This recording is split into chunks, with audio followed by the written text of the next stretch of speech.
Aromie here, and welcome back to Red Embrace Hollywood. We're here going to go see Markus, even though he's not going to be there, but it's nice to check anyway. I asked the taxi driver to bring me to Blood and Roses, and soon we pulled up outside the shop, but the sign on the window read closed, and all the lights inside were off.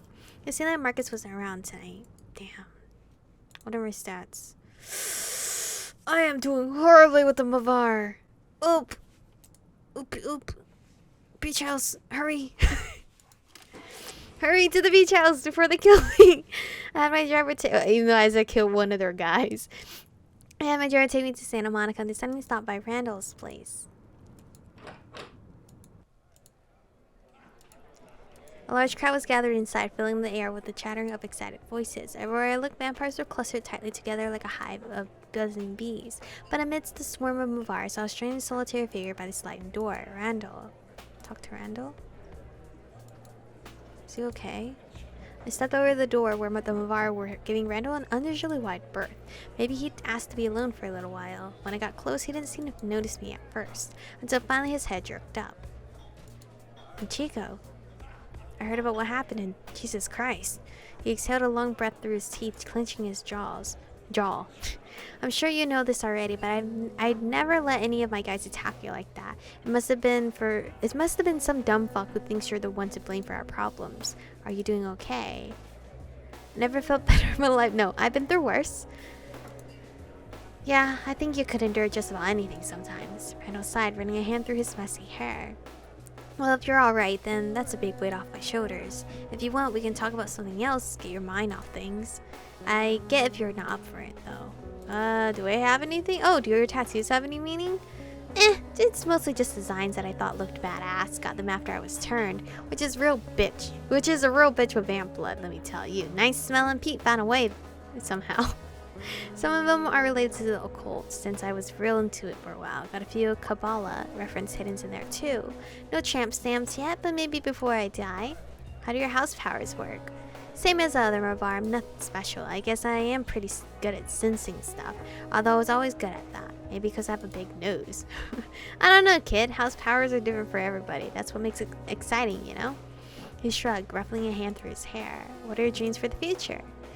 I'm gonna grow up and be a big rock star, obviously. Wonder what I'll call the band, eh? Hollywood Vampires sounds too cliche. What about you, Michiko? What are your dreams? I'd like to find happiness in this new life, whatever happiness ends up being. I'm going to achieve something great. Being a vampire won't stop me. I still want to be a star, but I'm not sure how I can now. I like to find happiness.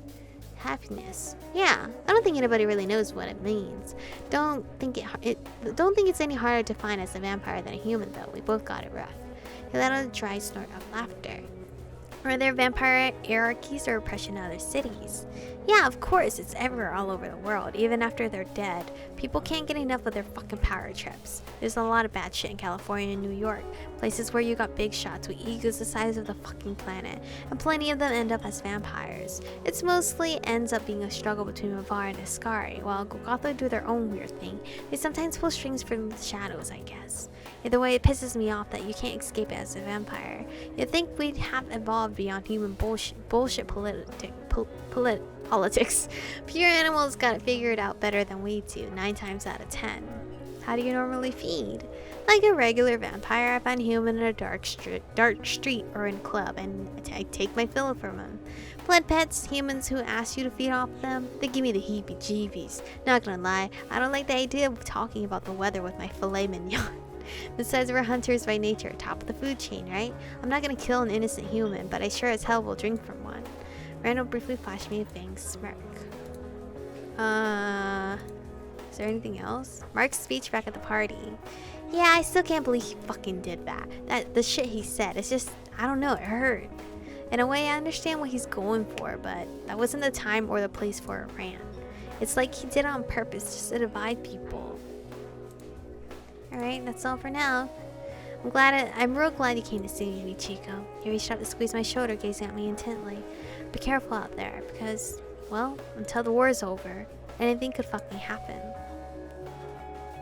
As we parted ways, I felt Randall's gaze still on my back, following me closely. Well, I was trying to, get better with them afar, but I end up just talking to Randall. Slipping out of the beach house and moving back across the stand. We're gonna... I don't fucking know at this point. I'm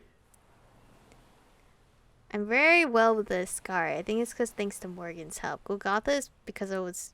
I don't know. It's been some time. Well, I feel like that's the... Let's go to the bar, I guess.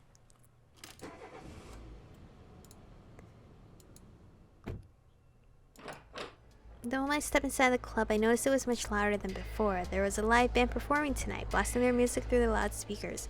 As the crowd listened and danced. Listen to the band. Figuring I'd stick around to watch the band a little while, I wandered closer to the stage. They were finishing up a song as I arrived, and some enthusiastic cheers rang out soon after. Hello everyone, thank you for coming tonight. A woman with short white hair and bass guitar, probably the band's leader, greeted us through her microphone. We're the Outstars, and here's our cover of Force Fed by the Genitortures. As the drummers kicked off into a heavy beat and the singer began to growl the lyrics while plucking her bass, she bared her fangs in a wide devilish grin. It sent a delighted ripple through the audience, rousing cheers from both the mortals and the vampires hidden among them. Wow, they really invested in costumes since their last show, huh? Yeah, and I heard something about a meet and greet later. We should stay and try to get some pictures with them. Two humans next to me shout over the music, bouncing in excitement. I hear they're only for selected fans, but maybe we'll get lucky. I hope so. I'd love to hang out with them.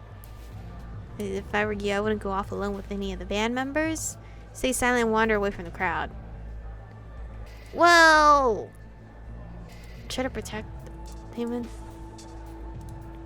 Huh? What's that supposed to mean? As the two fans gave me broader looks, the singer's eyes suddenly met mine. She gave me a long, ferocious stare, as if to warn me away from her groupies, and probably potential snacks. But by the time our gazes broke away from each other, I realized the humans had vanished. Well, if nothing else, at least they'd probably get some autographs to compensate for being dinner. I fucked up their plans. Leaving the humans to their potential fate, I turned away from the stage, slipping back towards the main dance floor. Go find Aloysia. After combing my way through the throngs of clubgoers, I finally found Aloysia off by herself. She seemed to be lost in thought, but when I walked up to her, attention quickly flicked over to me. Hey, Chico! How are you, darling? You look a little peaked. Though I suppose it's normal for a vampire. I could use a nice chat to take my mind off things, actually. Oh, really? I'm here for you, darling, as I'm always happy to listen. What would you like to chat about, then? Something exciting? Can you tell me more about your history with Markus? Oh, Markus! We haven't been friends for long, but it still feels like forever. Funny how some people you just bond with, as if you've shared the same head for years. She chuckled, her eyes turning briefly distant. When I came here a few years back, I really felt lost, helpless in a way. I wasn't very confident about who I was or what I wanted from life, and that's never a good place to be. Markus arrived around the same time as I did, and believe it or not, he felt almost the same way. The way he acted back then, totally different from how he is now, really. I haven't the fuzziest idea how old he is, but maybe he was having a vampire midlife crisis or something. Either way, poor man was obviously as miserable as me. Now, this is going to sound incredibly cheesy, but we really formed a team, Markus and I. He had much more rationality and experience than I did, but I had the longing for thrills and simple pleasures that he had lost. So we supported each other, balanced each other out, that sort of thing. He encouraged me to be daring, but not enough to get myself killed, and I helped him find ways to enjoy life again, like indulging in his pranks and pursuing whatever odd things made him happy. The past 3 years have been a journey, and that's for sure. Lots of fun times, lots of hard times. Markus means a lot to me, and some of his stranger behavior recently has made me a bit worried. I think he's going through another soul-searching stint, but I know he'll work things out somehow. How are your information reports going? Oh, right, those! There hasn't been much to report, really. Everyone seems to be sealing their lips a lot tighter, keeping all that juicy gossip for themselves. If you want to learn any interesting tidbits about this scar from afar, I think you'd be a lot better off rubbing shoulders with them at the hotel or the beach. Can't help you with the goals, though. They're all over the place, in every sense of the phrase. Could I ask about your love life? You could ask, yes. It's about as sordid. It's about as sordid and raunchy as you'd imagine. I threw my limits in the bin ages ago. I've tried nearly everything and enjoyed a lot more than I expected to, but none of it beats a nice cuddle at the end of the night. Completely depraved of me, I know. Have you heard any interesting rumors lately? Rumors, is it? Well, let's see. It seems like tensions between the houses are heating up. Lots of impatient vampires taking matters into their own hands. Markus' stunt at the beach really escalated things, and I think he accidentally made himself both a cult and a dedicated hate group. I think that's about it. Probably a lot more out there, but none I'm privy to. Pity there isn't a vampire tabloid going around. Probably a lot of money to be had there. Before you go, darling, there's something I wanted to tell you. Excuse me. Aloysia paused, looking unusually hesitant. It's just, well, I think I need to move on. From being a blood pet, I mean. I was never really sure if it was just a thrill or really an addiction. Still not completely sure, to be honest. But I think I've had my fair share of the vampire life, especially here in Hollywood, the club life too. As she fiddled with the hem of her dress, a gentle, slightly embarrassed smile drifted across her lips. I like to travel the world, experience new things while I still can. Maybe goes back to school even. I've not got much money, but I think I could find a way to make it work.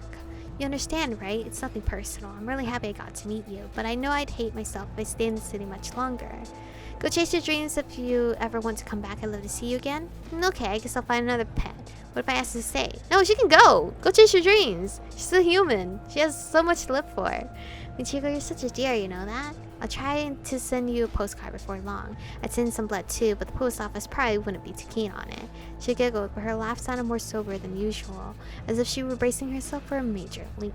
I hope Hollywood treats you well, or at least I hope it doesn't throw away your number after a one-night stand. Stay safe, Chico. Is that the last time we're gonna ever witness her? She threw her arms around me for a brief tight hug, nestling her head against my shoulder. Then, giving my cheeks a little pinch, Aloysia turned to hurry off into the crowd, an excited bounce in each of her steps. That's pretty cool. Alright, there's a club. Helped her find her dreams, or let her feel happy to gain her dreams? I don't know. I keep yawning. As the noise and cheer of the club returned to the street, we're gonna go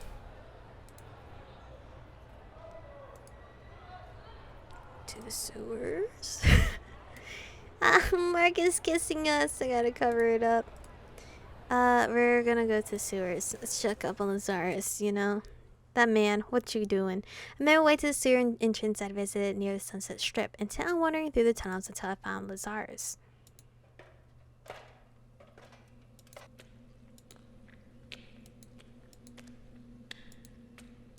Sure enough, after a long and difficult trek, I finally found him wandering aimlessly through the water. Hi, you again. What do you want? Do you like it, eating vampires? Vampires regenerate, so why not just keep eating the same one? Why do you live in the sewers? It's the one place I feel at home. I've dealt with enough maggots that think they're humans. I prefer just seeing the real ones. And, like all the other bacteria down here, I just keep growing. He let out a shrill laugh, but his grin quickly faded. Did you ever just hate yourself for no real reason? That sudden feeling where you realize what a complete piece of shit you are? No matter how much you might have going for you, it's just not enough. It doesn't make you good enough to like yourself. I have plenty of reasons to hate what I am now, obviously, but life wasn't always like that. Even when I was still a good little child, I hated myself. Sometimes it came over me so strongly that I wanted to just die, just curl up and never move again.